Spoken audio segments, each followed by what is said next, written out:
So ayan, proceed tayo kung may charging. So, start engine,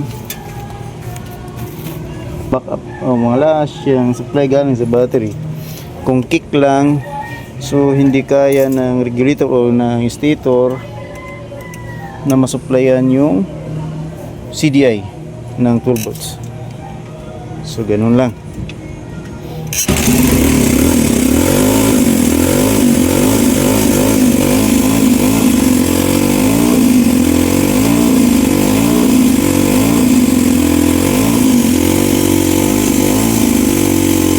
Guys, ayan yung sakla ko.